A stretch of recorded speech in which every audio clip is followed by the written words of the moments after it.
Ready? Okay. So this afternoon, we're going to cover kind of an overview of what a coupled model is.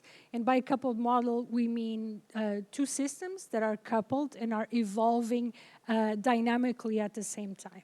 The case study that I'm going to show is one particularly focused on the example of control strategies for COVID-19 in the US. Focusing on how you can evaluate trade-offs between recession, so the economy, and disease control. Hopefully, as we go through the modeling framework, we will be able to focus on areas that allow for changes both in the country of study, but also the disease of study, and most importantly, what I really want you to take home from this is when you're evaluating control strategies, the goals change, right? So in the first day and a half, there was a lot of conversation, I think especially yesterday, covered by Roberto, the final size of an epidemic and the duration of an epidemic depending on properties like are not. Right? The reality is that when you start mixing up a little bit of reality in the models, such as behavior and different types of goals, the final outcome or even the structure, the magnitude of a said epidemic may actually vary dramatically regardless of biological properties of a pathogen. So, but before we start really delving into these type of coupled models, I always start by addressing like full-on and upfront the real challenges of adding something like behavior into modeling epidemics. We know that behavioral responses towards infectious disease occur every time, right? Whether or not you get vaccinated, whether or not you stay home if you have the freedom to do so during an epidemic, and it's shaped by a combination of all of these influences, for instance. How people evaluate risk being always at the forefront of how behavior can really be seen at the population level process. So additionally, behavioral responses are influenced by various things like religious beliefs, cultural beliefs, norms, and it can be actually clustered spatially or socially. So those are very important marks of how you understand behavior. So even in social groups, there is an individual heterogeneity, which I think there will be some conversation regarding heterogeneity later on, perhaps tomorrow. And these responses tend to be constrained a lot at the individual level, and then what we see at the population level ends up being a mix of all of these choices. So there are several challenges, right, when you're starting to think about how you make your models more complex or more real-like. So a fundamental challenge is, of course, how and which level of detail you're going to include in your model. So do you include all of the possible decisions? Do you make assumptions regarding a particular locality or a particular group? And then practical challenges also include how do you quantify changes in reporting behavior. So yesterday, Joshua had a figure in his first lecture that had like an iceberg. And at the top of the iceberg was the reporting, but the full iceberg was actually the true burden of disease. So those things actually are really important to understand, not necessarily at the individual choice level, but those are behavioral and practical properties of how we understand disease dynamics. Also, predicting the impact of health campaigns. So how are people going to bind to staying at home strategies. Is it an advice or is it an enforced thing? So if you consider the spectrum of countries like China, where stay-at-home were orders, and individuals really had no elasticity in their behavior, versus countries like Brazil, the US, where it was more of a recommendation, and people had somewhat more freedom to decide whether they were going to abide for it. And then, of course, we have in the middle areas such as Europe, where some of those stay-at-home orders, for instance, were more enforced, where people had specific radius of areas where they could move along. So those are things that really are important to implement when you're starting to think about how you add these kinds of complexity to your model. And finally, I think the hardest one is really fitting these models to data. Right? So one of the things that was most challenging, and not just for SARS-CoV-2, COVID-19 epidemics and pandemic, was really forecasting. I think Joshua even made a comment about, Yogi Berra's comment on it's hard to predict the future. But the reality is that when you have models that are approximations and abstract, it really is very difficult to think about how you can possibly forecast within a realm that is acceptable. And we saw that, of course, especially early on during the pandemic, and we also see that in every season of flu. That is always a little bit hard in more simpler models, abstraction models, to really get a better handle of how you nowcast and how you forecast.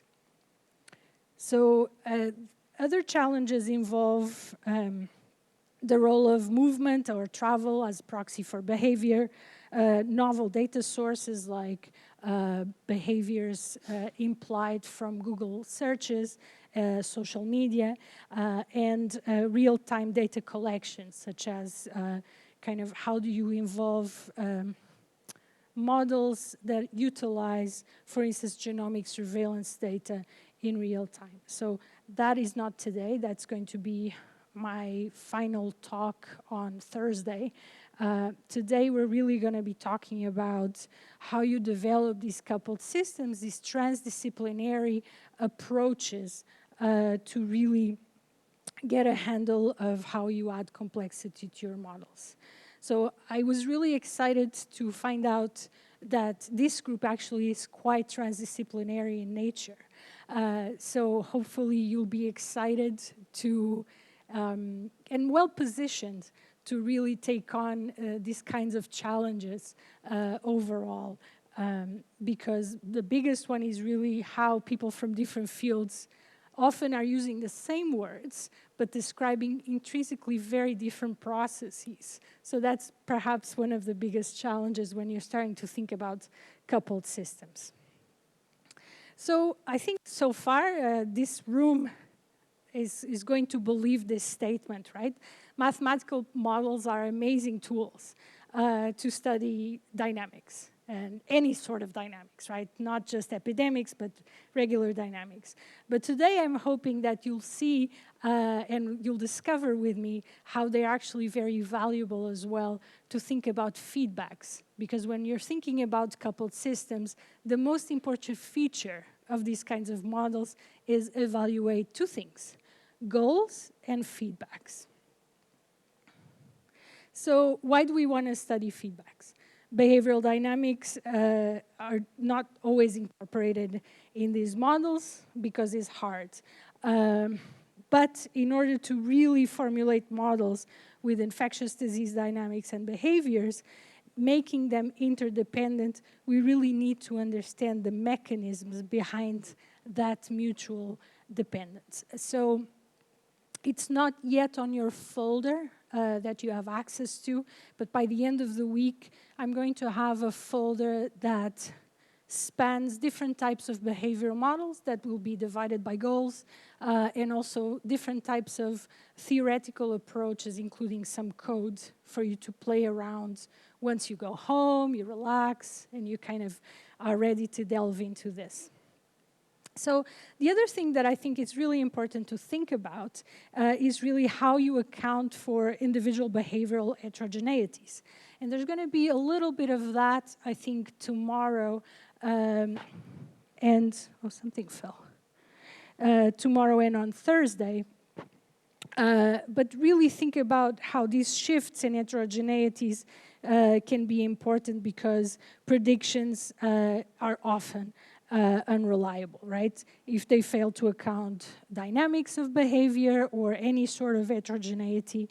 And you need to think about as well that policies, even if they are bottom-up, like vaccination strategies or control strategies, they really target individual level behavior as well, of course, that macro scale dynamics that we are interested in. So finally, I think it's important to also think about the disease dynamics that I mentioned already, that they are quite interdependent, and these mechanisms really have that feedback loop. Things like, to what extent do individuals, their social networks, media, governance, really have an impact on individual behavior? And also the impact of information, right? To what extent does disease burden, so prevalence and incidence, affect our behavior, and also the severity of the disease? And here is where it starts getting even more fun from a kind of nerdy point of view. Then you have to start thinking about, are people really responding to the now prevalence, recent prevalence, or historical prevalence, depending on the type of frictions you may have.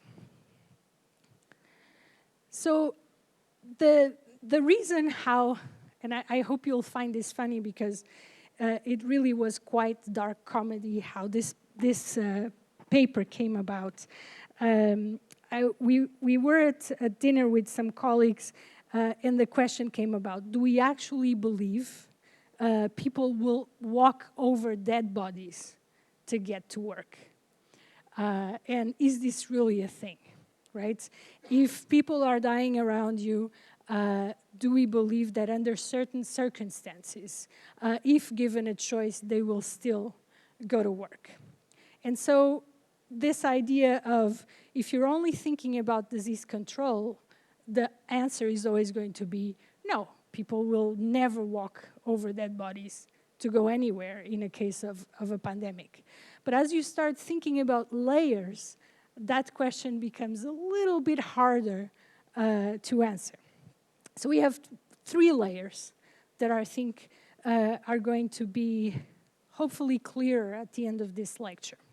One is every day, and especially in an epidemic setting, people make decisions by looking at the state of their world, right? Consuming goods and the time spent in activities such as leisure activities, and also economic decisions are hand in hand with the state of the world, right? Like epidemiological decisions that are creating these inherited trade-offs.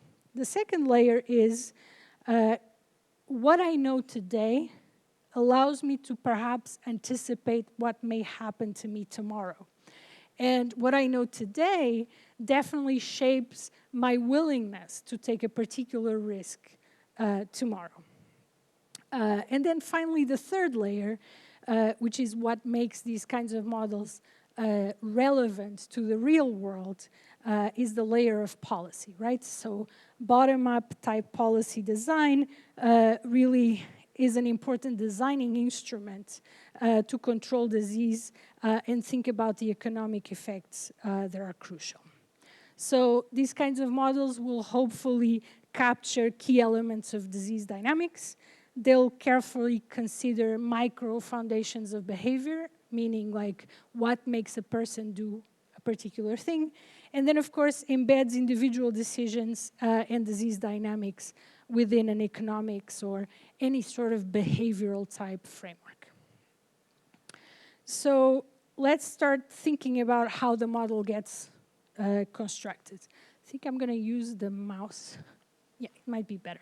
So I'm going to use the mouse because otherwise I have to face my back to you guys, and I really don't like that. So in our model, we have choices and the risk of infection. And the biggest part of this framework is considering contacts.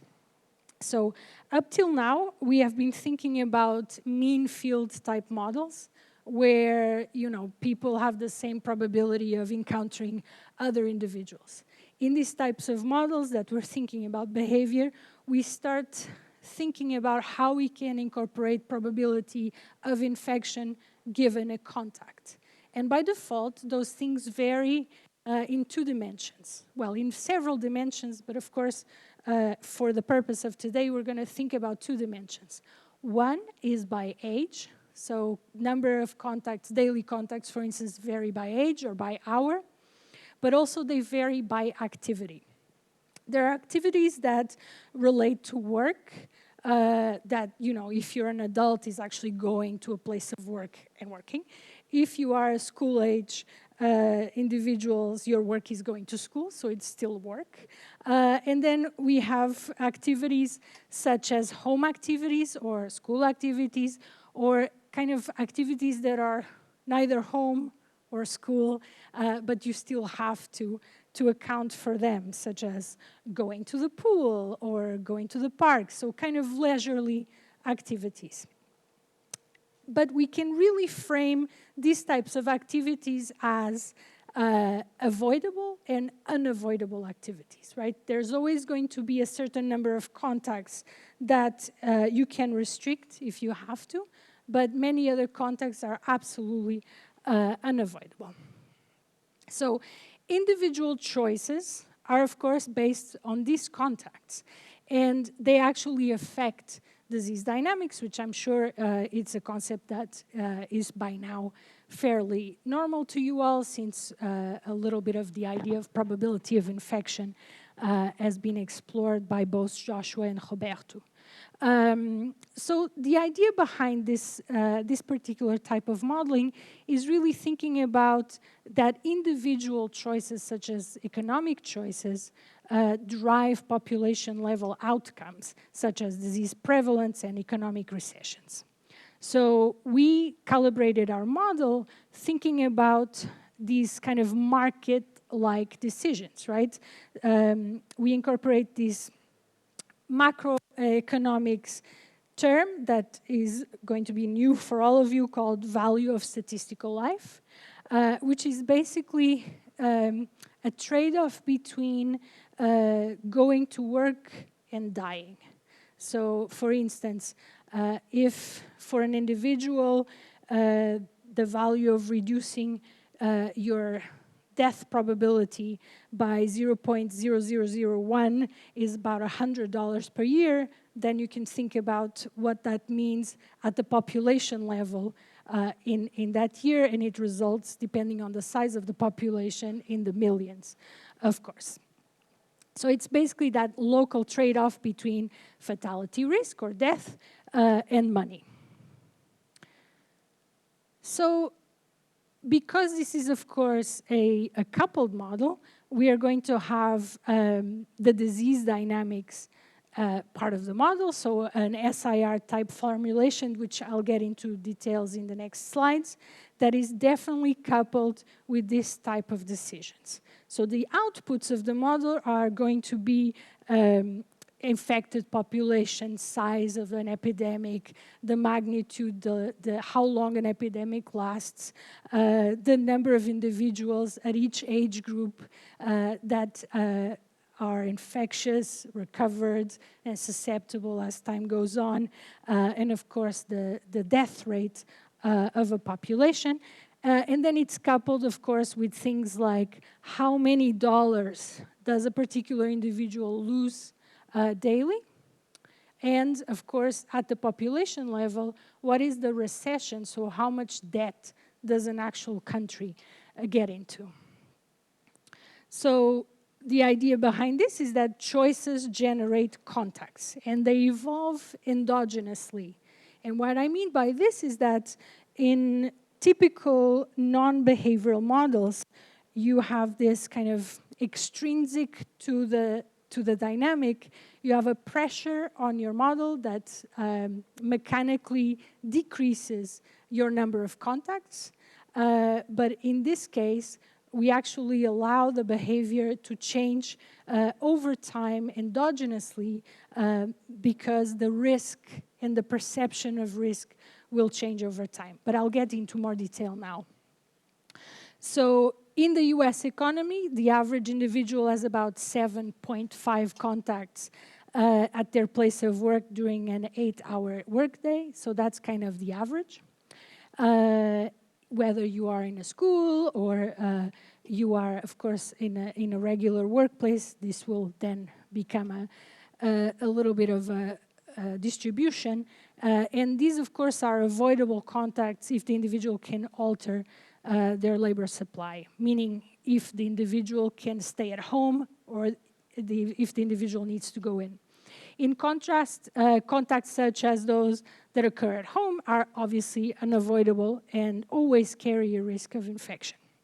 So as I mentioned before, we have 3 different types of matrices that then are further expanded by age. And these are consumption contacts, labor contacts, and unavoidable contacts. So that creates our contact matrix that is divided by activities. So that contact matrix is a sum over all of the activities, and I depicts the different types of activities, so consumption, labor, and avoidable contacts. And then row I, which is here, converts those hours worked and dollars spent into contacts. So this is how we start coupling our model, right? So now every hour that I spend with you can be translated into a dollar amount or a real amount or whatever monetary unit that you may use. And the idea is that we can actually translate this into a monetary value. And then if we further decompose the row I, then we have the row C that has units of contacts per square dollars, which means that everything becomes a particular value amount, and the row labor has units of hours work. So you kind of have how you spend and how you earn. So how we calculate R0 from this type of approaches is using the next generation matrix that allows us to calculate the reproductive number. So I'm not going to get into that today, because that would be a whole day of thinking about next generation matrix approaches, but I'm going to leave 2 papers in the folder, and I'm going to leave some code for you guys to then work through how you would calculate R0 in a structured model. But the idea here is that if you start thinking about how individuals have a baseline type of contacts, you are allowing the contact mapping to fluctuate over time in the dynamic progression as the values of susceptible and infected change over time. So I think that this kind of flowchart is perhaps what you've been most used to by now, is really kind of how you model the part of the disease dynamics, right? So I first showed you how we're modeling the part of the economy, and now this is the part of the coupling with the disease transmission. So you've been looking at ordinary differential equation type approaches. This model is similar, but it is a deterministic type modeling, which means that we actually are tracking time steps rather than an approximation of time. So this is, the formulation of this is a deterministic discrete time dynamic, simply because we are optimizing at each time point specifically what is the amount we're spending, and can we make sure that we don't allow a country to go in extreme recession, right? But I'll get into more details over that.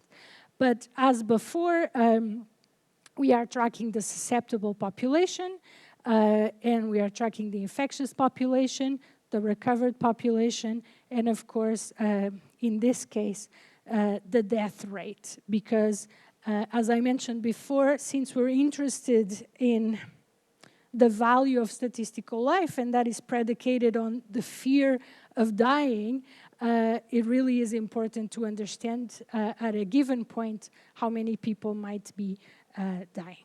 So I'm going to pause here and see if you have any questions. Yeah.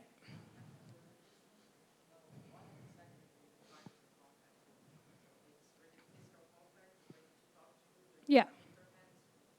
Yes, so for this particular model, and that's an excellent question, and I should have said this, we're using matrices that derive from surveys. So we're using, do you have a question? Yes, exactly, so it's Premetal. So there have been, across many countries, I think 178 countries, that were based on surveys.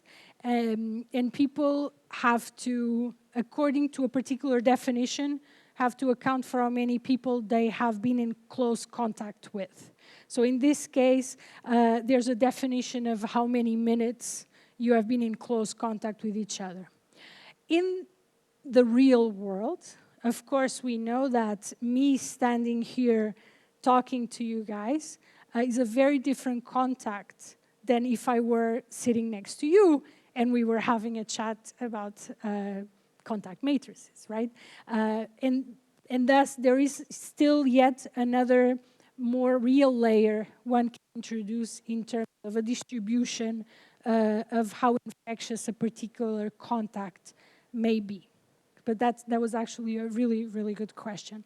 But for this particular exercise, we are using matrices that have been built based on surveys and then based on simulation, depending on each population. So for this model, we're using US-specific data, but we actually have started simulating this for Brazil, actually, and it's looking quite different because we know that populations are fairly different. Any more questions? Yep.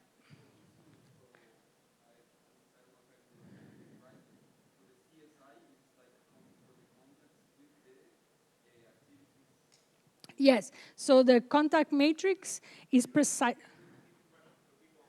Oh, yes, so the question was if the CSI here in the equation, so when we're looking at the susceptible and the infection equations, whether that CSI is the contact matrix that we are utilizing. That's correct. So it's the contacts between susceptible and infectious individuals, and then the A results on the different types of activities. So that goes back to the previous slide where we had the different activities and the different hours and matrices expanded there.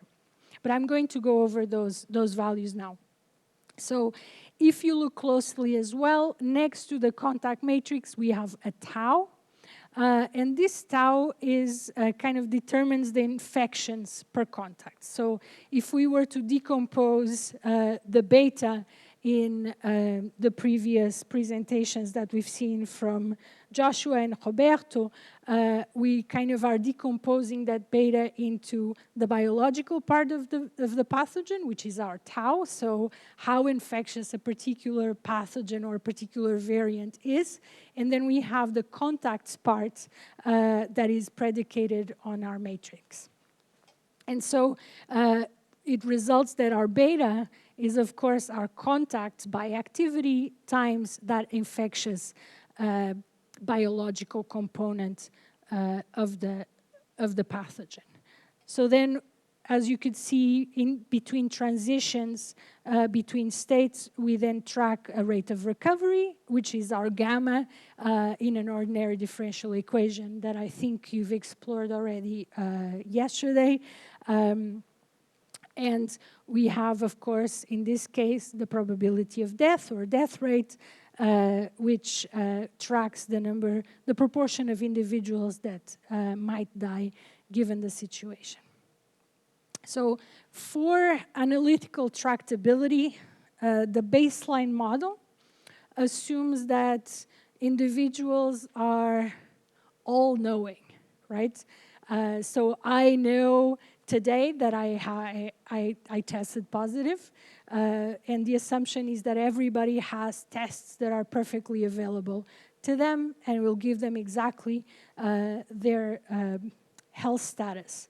In a few slides ahead, I will show you what happens when we know that that's not true, right? As we start adding friction to our models, how we can actually think about that kind of lack of a full information.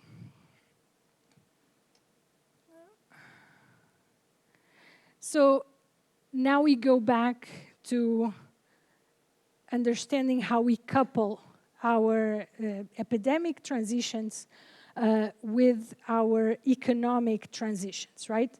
So the first thing we need to understand for this is that these kinds of models, and I think the physicists in the room will be overjoyed by what I'm about to say, are just constraint optimization problems.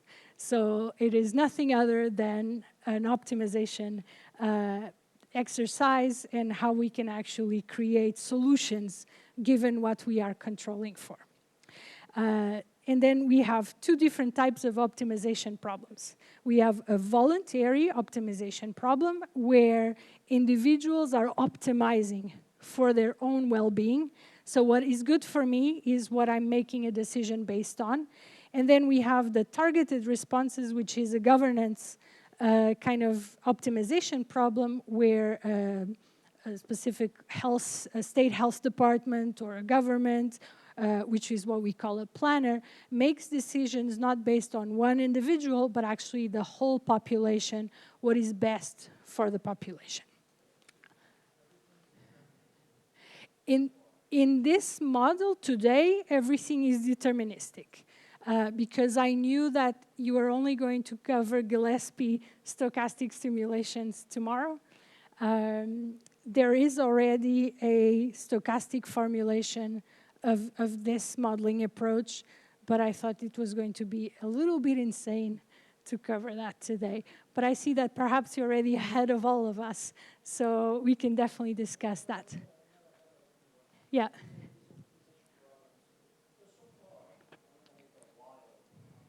Yeah.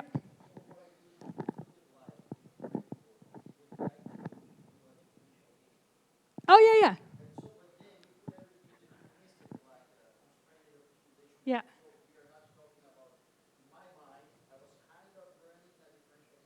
Yeah.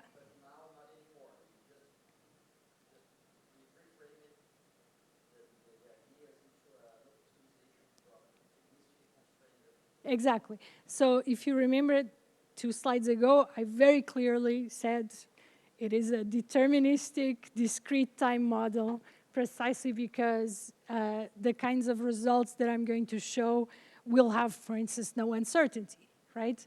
The only uncertainty that we have in our model is how individuals perceive the health status of the population around them and how averse they are in that uncertainty of their world, right? So in terms of the formulation is going to be a deterministic framework. Had we had 2 more days in the course, we would revisit this model with a game theoretical approach that would then, of course, have a stochastic environment. But maybe next time, for sure. But that's a very good comment. So let's walk through the utility functions.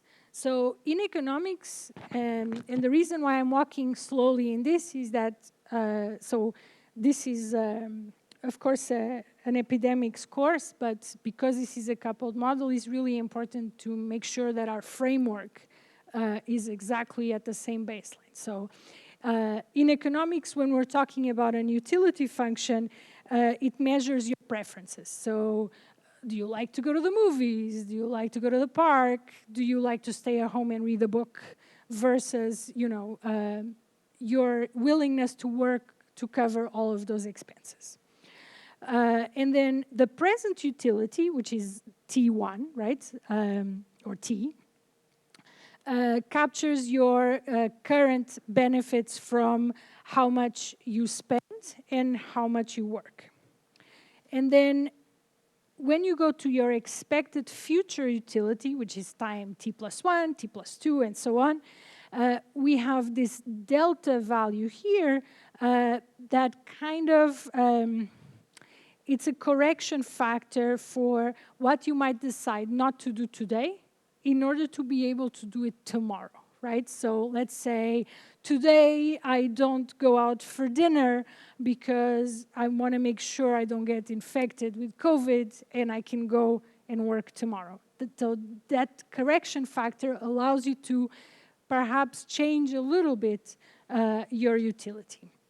So of course, if you are susceptible, this is very important, and your expected future utility is always going to be slightly different from your present utility, because in your expected future utility, you really have to take into consideration the probability of infection, because of course, it's really what you're interested in.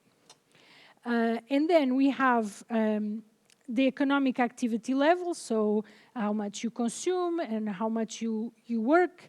They need to kind of be calibrated to match observed epidemic variables, in this case for the US economy. So the calibration behind this model, which is something that is really important for any sort of model, is done with values from pre-pandemic, so the kind of baseline models, baseline data that we have, and then by allowing the burden to vary, we adjust those behaviors accordingly. But basically, we always need to have a baseline understanding of what happens in the world that really does not have a shock, right? So we calibrated these utilities with variables from the US, because this, of course, model was based for the US.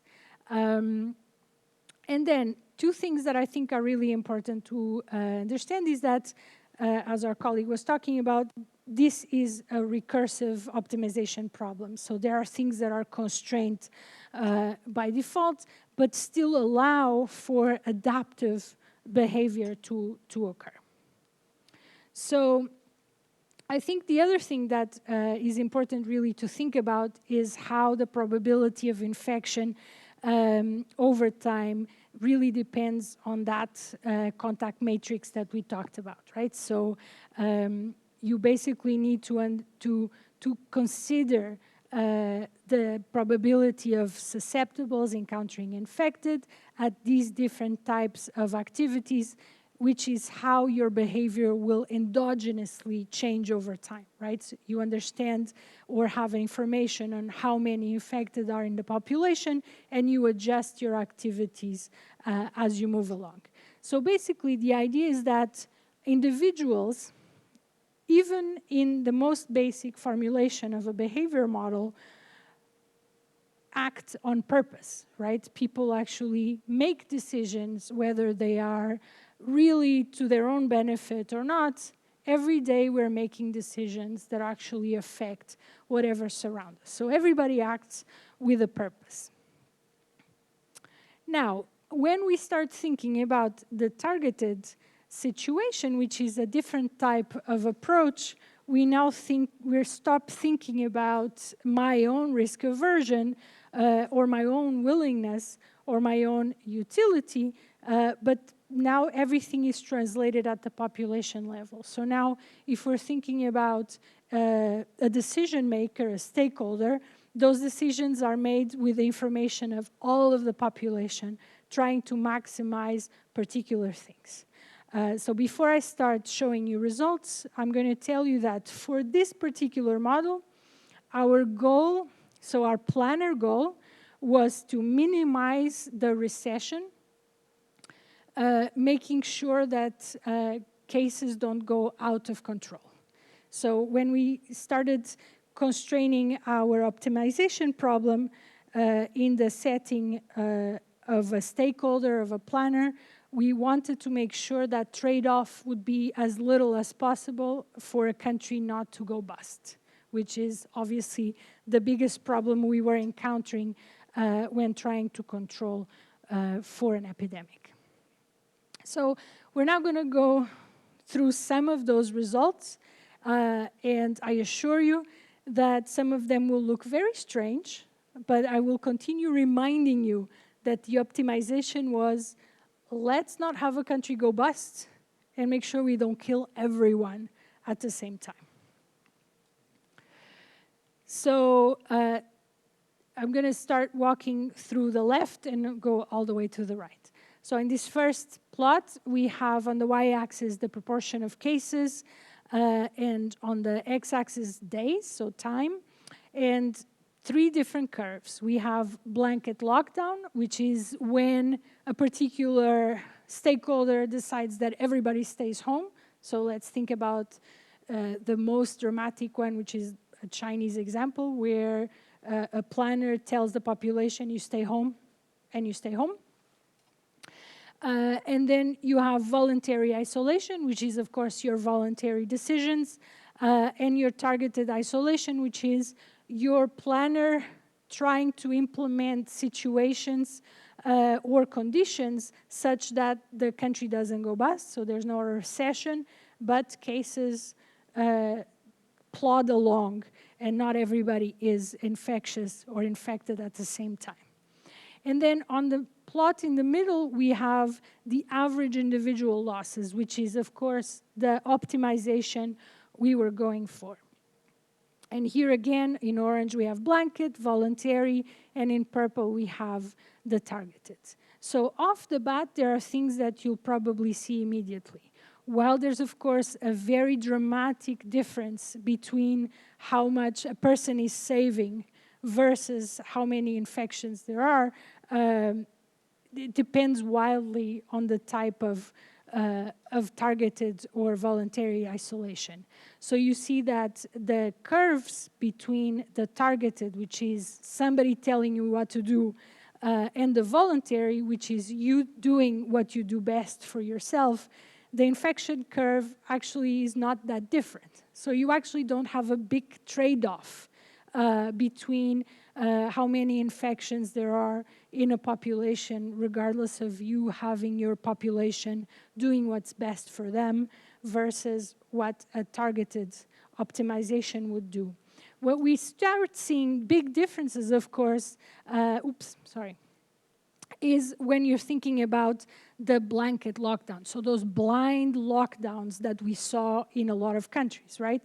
So we see that while the peak time is pretty much the same in all of these formulations, we start seeing that the total number of cases starts varying quite a lot.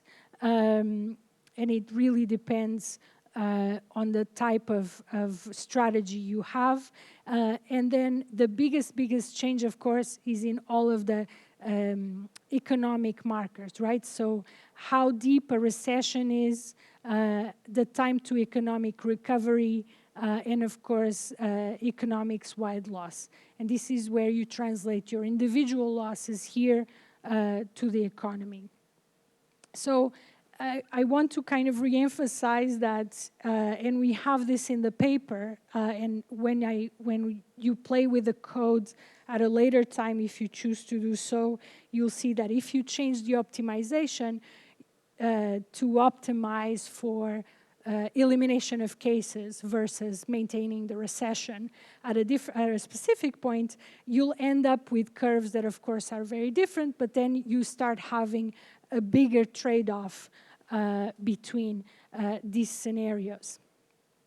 Because there's always a possibility, of course, to reduce the number of cases, right? It really will depend on things like, as I think Josh said yesterday, in the event that mortality was higher, perhaps we could have played with an optimization that really was targeting fewer cases and not worrying so much about how much money people were losing, and so on. So why are the curves so similar in terms of the number of cases, but so different in terms of individual losses? So this is where we start looking under the hood, right? The kind of mechanisms behind the different types of choices you can observe. So we're tracking in like an uninterrupted dash is the infectious, the dotted ones are the recovered, but what we're really going to be looking at is the mechanism of the strategies of the susceptible individuals. So you see that in green, we have the voluntary choices, and in purple, we have the targeted isolation. So you see that if individuals are looking out for themselves only in the environment, as soon as there is a huge amount of cases in their population, the susceptibles will lock themselves in and they will not incur risk, right? Because they're maximizing their survival and they're maximizing their uncertainty, their knowledge of or aversion of uncertainty of what's happening around. That is the biggest difference here, right? So once you start optimizing for a loss, not a big loss in terms of recession, then a planner will make sure that all of the susceptibles are out playing around, and we're really trying to lock as many infectious as possible. Of course, this is a beautiful scenario where a government will pay individuals to stay home and actually incentivize susceptibles to go out and do their work and maintaining the economy alive. That is not the case, right? We're not going to explore today the cost of incentives, right? But that's also something one needs to think about, is when you start adding reality to these kinds of models, and the goal is to maintain the infectious individuals protected and at home, is really how do you create a section of incentives that allow people to really have choice, right? So this is, I guess, the philosophical part of this model that it's also very important to understand is, do I really have a choice when I'm modeling behavior? Because some behaviors might actually not be elastic at all.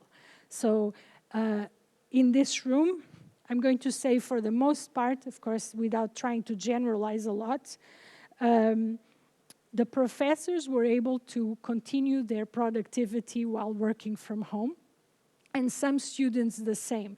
That is not the case for everyone, right? For most of the population, they really did not have that choice, because in most countries there were no incentives for people to stay home if they were infectious. So I also want to kind of briefly show you the difference between a voluntary kind of I do what I want for myself, which still has behavior accounted for, versus a model like you saw yesterday in Roberto's crash course that actually has no behavior, right? So when there is no behavior in your model, it's almost like a forest in the fire, right? The fire starts and the trees are not moving, and thus whatever they do, the fire will always go through, and there's actually no accommodation of behavior, and people still go out, do exactly the same. And this is where you start seeing immensely different behaviors in the dynamics, where we see that you see an immediate burnout of the population in terms of infections, and then, you know, very quickly you burn through all of the population.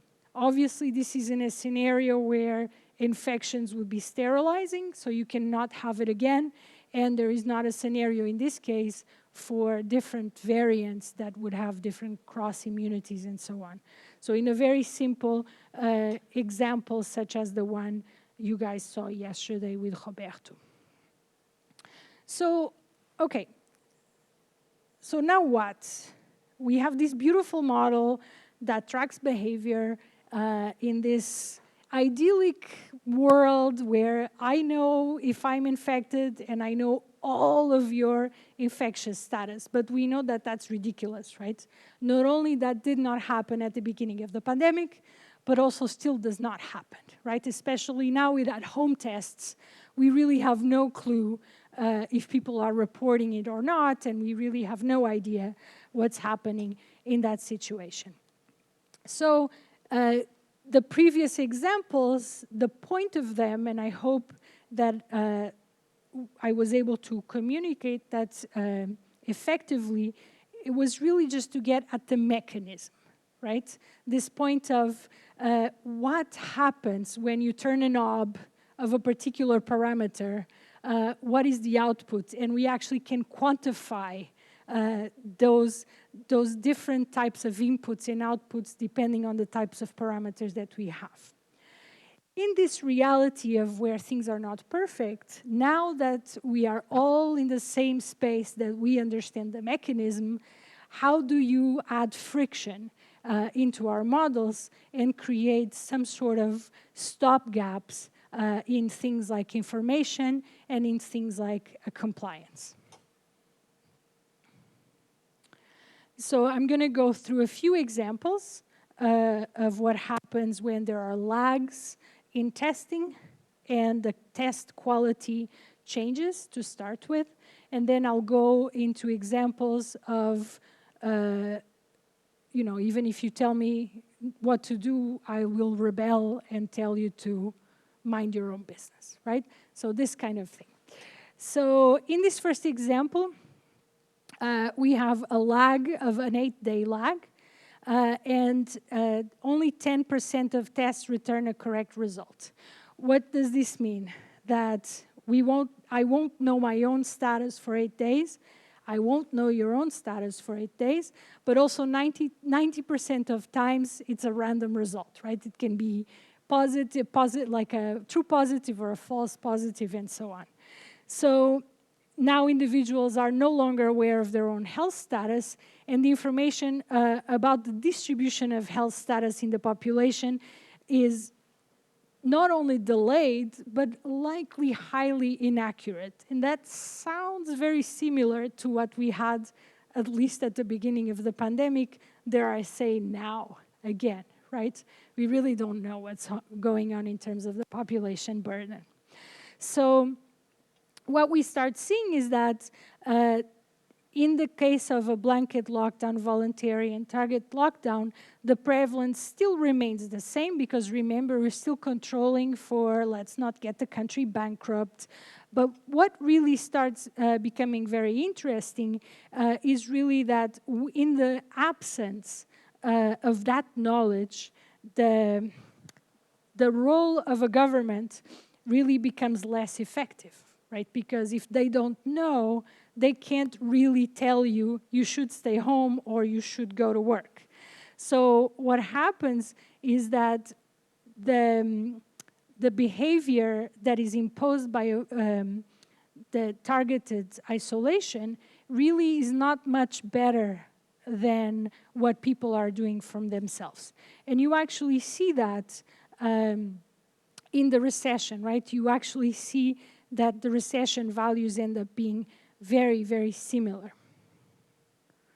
So what happens now if you have a lag in testing going from 8 to 5 days and a quality of going from 10 all the way to 100%, which is of course still very, very idyllic, but you start seeing that you have you have a linear improving until day 76, which is about here, and all of a sudden the planner, so that knowledge becomes again very active, right? So if now the planner knows more or less with some more or less accuracy who's sick, even if there's a 5-day delay, we start being able to account for that uncertainty in the knowledge.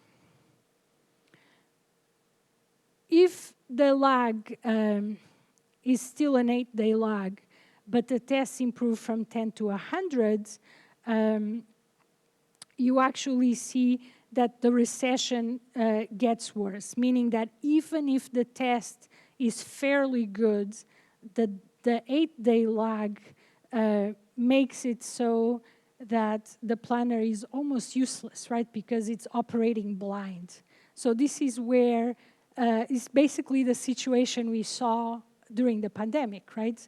Because the information lag was so large, targeted policies, while theoretically possible, were actually very difficult to implement, and thus the use of blanket lockdowns were far more useful, even though they are quite a blunt instrument that doesn't discern between individuals. So this is kind of a way to evaluate the value of the good information and lags, right? So you'll see that depending on the type of strategy, if you have a testing lag and your quality of test is not great, you don't really change very much in terms of the number of cases, nor do you change a lot between the different types of strategies. And in fact, if your test quality is poor, the planner or the stakeholders' decisions is not really much different from a kind of a blanket lockdown, because there is no information. But if you actually have a very good test, but the lags are really bad, you still have no way of really having anything better than you do you and I do me, and we'll hope for the best, which is fairly grim, but in a way trying to understand how difficult it is to maintain the goals when you're starting to add reality in these models, and perhaps really to show the weaknesses in the types of forecasting results we had during the pandemic and we have in any sort of modeling approaches that are used up to now. So now let's think about a different type of friction, which is compliance. So how likely am I to abide by an order that is done from a planner? So if we have partial compliance, which is in this case, in low compliance, we have perfect information. So in this case, I do whatever I want, even though the planner is telling me to stay home. So in that situation, you still have targeted isolation. You now have targeted isolation being rather ineffective, right? Not only the number of cases is still very much the same, but you actually see that the average loss, it doesn't seem to be too bad, but when you're looking at the recession, it's not that great. So it's only when you start now having some sort of like compliance that changes. So the higher the compliance, the better we're going to have in terms of recession. So what are the take-homes? Compliance is good, which I hope it's not very surprising. But in the absence of good information, that trade-off will still happen, right? Because then decision makers can't really tell us what the best decision is for us to comply. Let me check the time. We have half an hour more, right?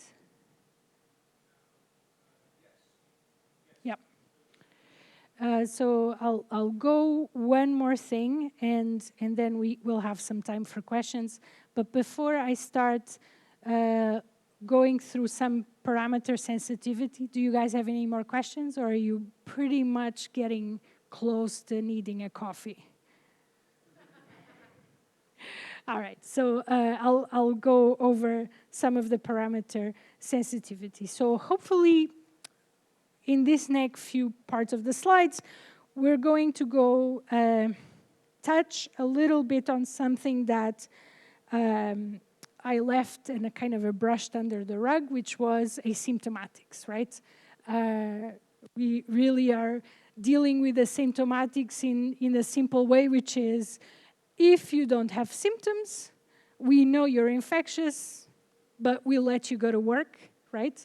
But what happens really when you play around with that parameter sensitivity, right?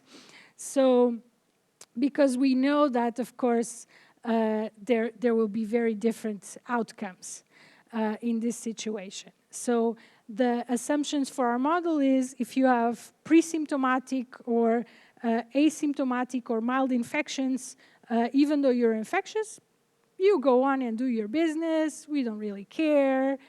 You're going to infect some people. So it happens, right? But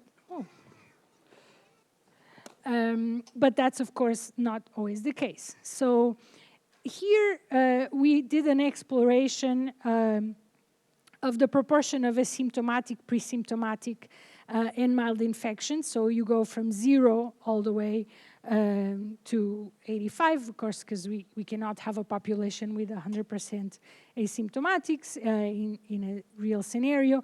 And this is the ratio of consumption to labor.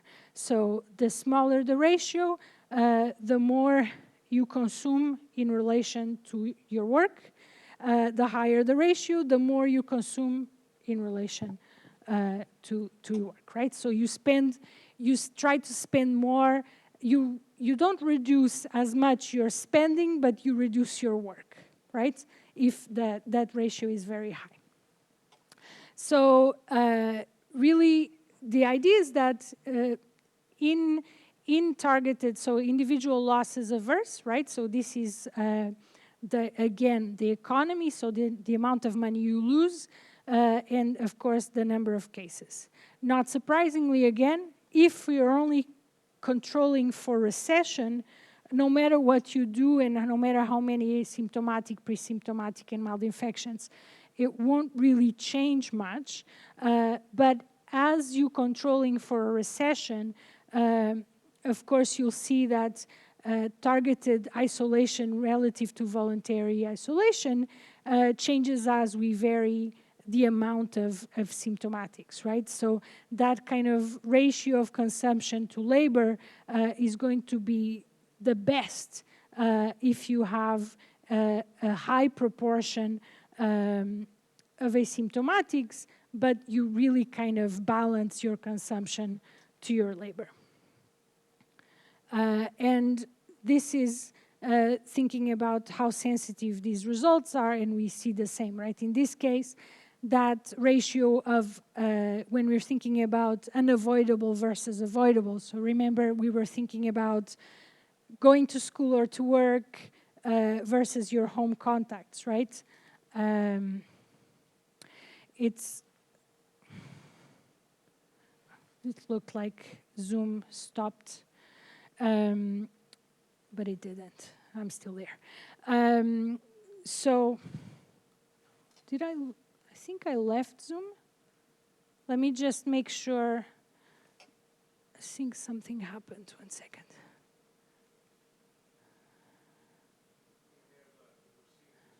Yeah. Yeah, so I don't know. Let me just try to rejoin. 1 second.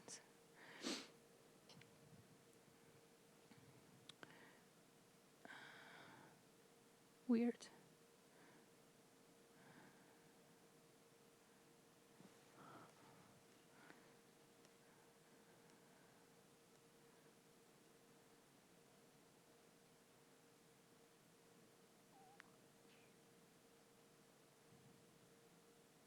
While I'm rejoining, stand up. I think I left accidentally, no? Something happened? Oh, the internet died? Oh. On my side or on the internet? The actual Zoom? Oh. Oh, okay. So regular technical issues. The internet decided to take a break. So let's all kind of chill for a moment. think about your decisions while you're at it and how they will affect others while we resume in 1 second. So I'm still connected. Ainda estou conectado ao edu-rom. Queres que eu mude?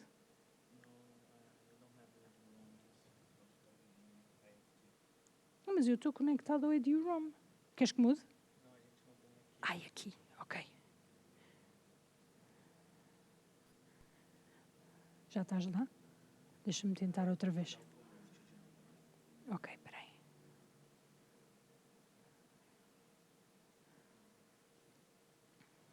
Não me está... Ah, já está, já está. Ok, já estou a voltar. 5 more minutes and I release you all for some excellent coffee and pão de queijo. I promise you. But they can ask me questions at coffee, right? So just in case, because I see he's keeping you honest. Yes, that's his role. All right. So let me... Okay, so... Okay, deixa lá ver. Yep.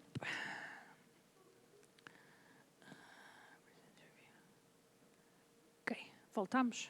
Yeah, okay, perfect. Okay.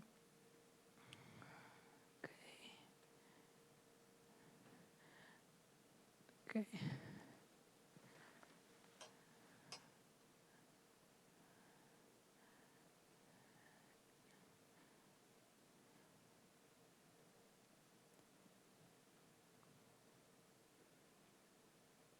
Okay, vocês conseguem ver? Yep, everybody sees everything, everybody's happy. All right, final stretch. One thing that we also didn't really explore explicitly, but it might be in the minds of some of you, is some people have more contacts than others or higher risk contacts than others, right? And of course, that changes a lot in terms of probability. And early on, you asked me, what really is a contact, right? So you can also think about the shape of your contact function, right? It can have several shapes. It can have a linear shape, which means that the strength of contacts are pretty much the same, no matter who you are. Or it can have different types of shapes. So you can have a convex type of shape where a contact function where higher contact activities are easiest to reduce. In individuals with more contacts are easier to isolate, right? So if you have contact activities like playing rugby or playing football, those are convex types of activities that you actually can easily reduce. Or you can have concave type of activities where the shape means that while they're higher contact, they're actually harder to reduce. So things like a family. So 2 partners sharing a bed, right? It's actually harder to reduce even in an infectious situation, right? So I'm sure you all have been in a situation, perhaps not with COVID necessarily, but with the flu or any other kind of infectious-like disease where you were unable to really diminish those kinds of types of contacts, even if they're, hardest to reduce with fewer contacts. And the idea is that the shape, we explored a lot of that kind of idea of the shape of that contact matrix, so how easy it is to really reduce some of these high contacts. And of course, we would see somewhat of a difference in terms of the individual loss, but again, because we were not optimizing for reduction of contacts, we would still see more or less the same thing. So, as promised, we are on the stretch of final slides. I hope this was an interesting extravaganza in terms of how you explore behavior and how you start adding some realness to your models, even though, of course, this was still very theoretical, so we were safe in our theory, and we could explore a lot of things. But I hope that you were able to go on this adventure with me and get excited about how you can potentially start developing some models that are not just tracking one particular dynamics, but really can think about adding other types of things that are potentially interesting to you. Of course, in this case was behavior through economy, but it can be behavior through choices to travel, or behavior on how much, like, do I take a vaccine or not, right? Your optimizing function and your choice matrix can be all sorts of things. So I hope it was clear that, of course, a targeted isolation strategy is great, but it will depend on your goal, right? So the main thing about this exercise was, can we identify our goal, and can we get there? Can we make it so there's a scenario that allows us to control for that goal? So we know that a drop in activity is affected by coordination failure, right? So when information is not great, you are unable to coordinate the individuals that are susceptible and kick them out of the house and keep the infectious individuals safe at home. We also saw that these results, of course, as I mentioned, while we were controlling for the economy, we can think about these types of choices even in things like vaccination deployment and investment in other types of choices. So the reality is that in a perfect world, when we add economics to our models, we could heal the world and create a scenario where we can control everything. But I think it was clear that that is not always possible, but there's a way forward by adding some realness into our models.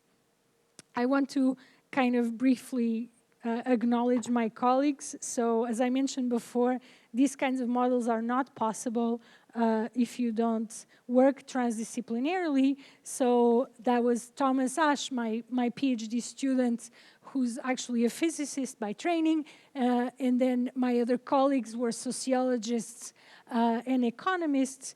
And it took us about 3 months to stop arguing because we were talking a very different language with each other. So I hope you don't get frustrated in this room when you're talking the same language, but talking about very different quantities and subjects. And then, if I didn't bore you to death today, hopefully you'll still be excited for Thursday, where we're going to be talking about the role of movement and travel and different types of data sources and how that actually can be used to understand pandemics and epidemic control. Do you have any questions before Joshua has announcements?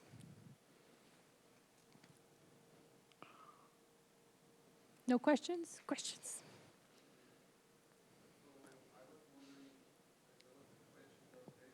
Yeah.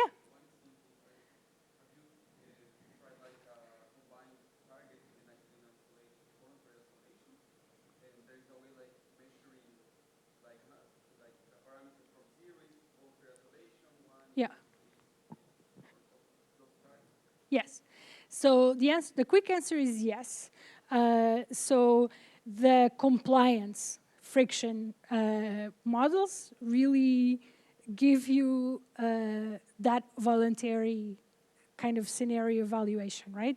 So in a scenario where there's zero compliance, we have a targeted scenario where it's complete voluntary, and then you can have a spectrum of how much compliance there is. So there is that scenario allows us to explore those two scenarios together.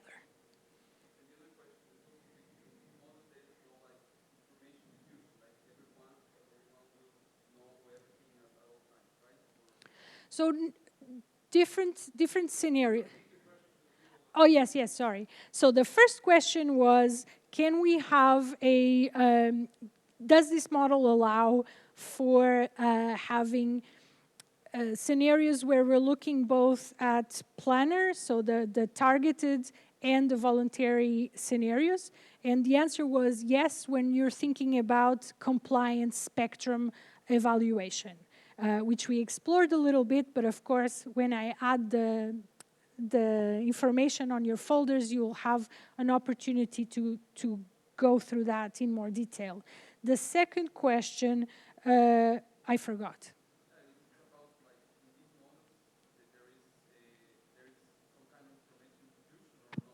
Yes. Yeah, got it. So the second question was, is there information diffusion, or is everybody omniscient and omnipresent like a god? No. So there's the baseline model.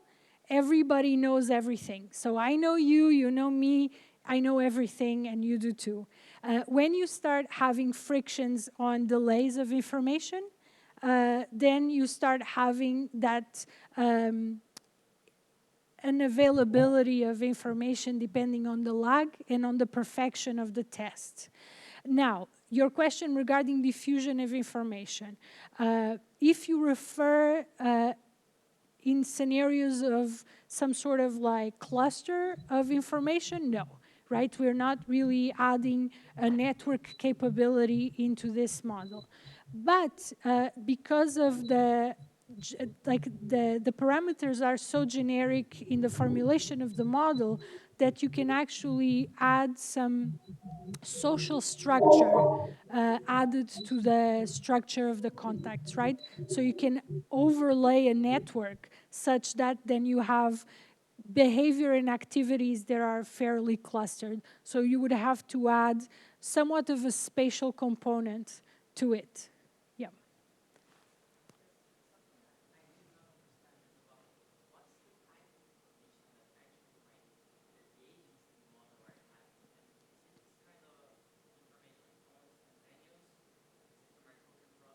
Yes.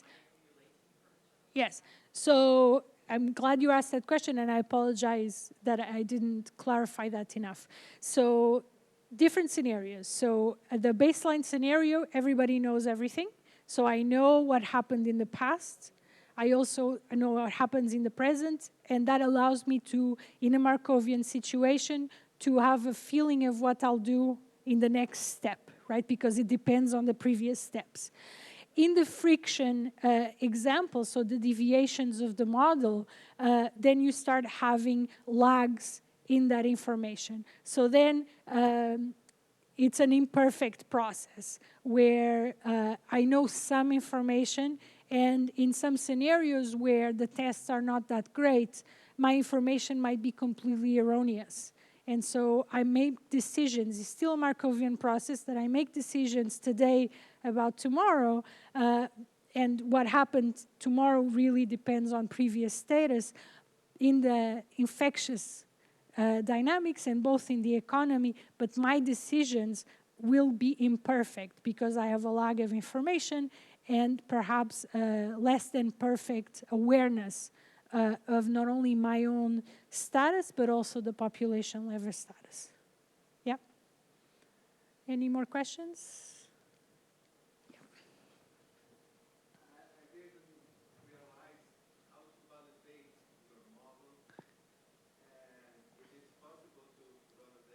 Yeah. Yeah. Okay. The question was how to validate and if it's possible to validate this model or this type of model.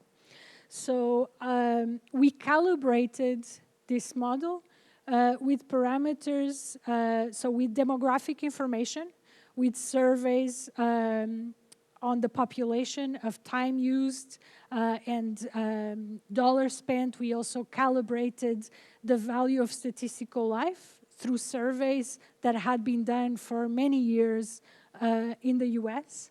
So all of the economic parameters were calibrated to the economy.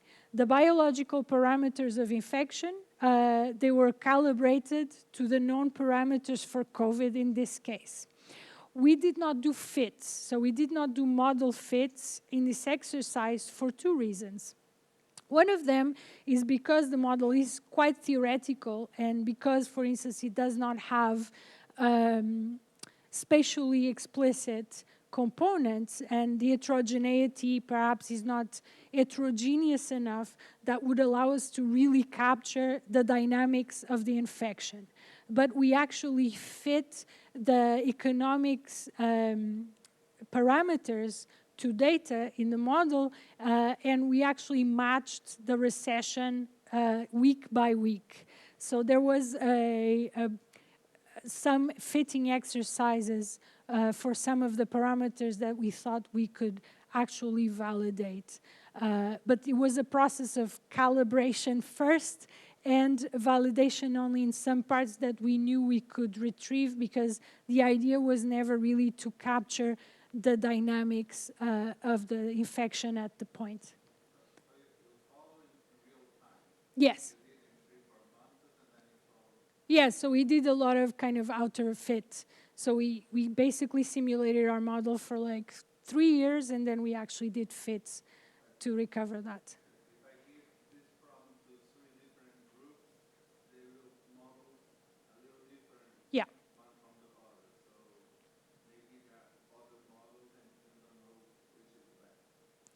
Well, then you actually have to do a different type of fitting exercise, right? So the point of this model was to start capturing some of the mechanisms, right?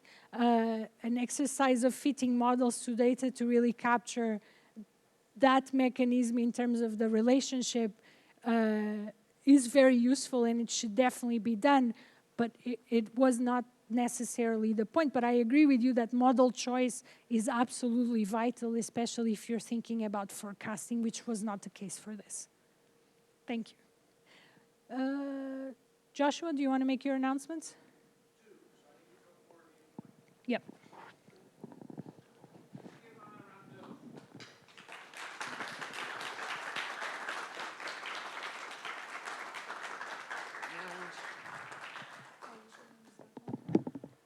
Okay, so we have our first of the hands-on sessions this afternoon, and just so I can get a read of the room, who here plans on programming